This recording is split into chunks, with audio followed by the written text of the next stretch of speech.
بسم اللہ الرحمن الرحیم۔ جزا اللہ ان محمدا ما هو اہلہ۔ السلام علیکم ورحمۃ اللہ وبرکاتہ۔ لاکھوں کروڑوں درود و سلام محمد و آل محمد پر اور ان کی آل پر۔ اللہ تعالیٰ مغفرت فرمائے میری اور میرے والدین کی اور تمام جہان کی امت کے مسلمانوں کی، آمین ثم آمین۔ ایک بہن کا درود پاک کا مشاہدہ۔ اللہ تعالیٰ کے کرم سے اور حضور نبی کریم صلی اللہ علیہ وآلہ وسلم کی نظر کرم سے میں نے 1 کروڑ سے بھی زیادہ درود شریف پڑھنے کی سعادت حاصل کی ہے۔ درود شریف کی برکت سے مجھ پر بہت کرم نوازیاں ہوئی ہیں۔ ساری باتیں بتا تو نہیں سکتی مگر کچھ بیان کرتی ہوں۔ میں درود سلطانیہ پڑھتی ہوں۔ الحمدللہ، پیارے آقا جان حضور صلی اللہ علیہ وآلہ وسلم کی زیارت پاک بھی کتنی بار عطا ہوئی ہے، الحمدللہ۔ منہ مبارک بھی عطا ہوئے ہیں مجھے، الحمدللہ۔ پیارے آقا جان صلی اللہ علیہ وآلہ وسلم کی خوشبو مبارک بھی خواب میں محسوس کی ہے، الحمدللہ۔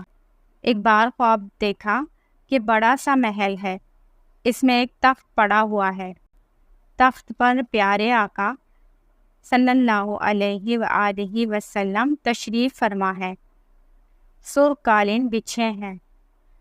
میں پیارے آقا جان صلی اللہ علیہ وآلہ وسلم کے قدمین شریفین میں بیٹھی ہوئی ہوں اور پیارے آقا جان صلی اللہ علیہ وآلہ وسلم سے باتیں کر رہی ہوں۔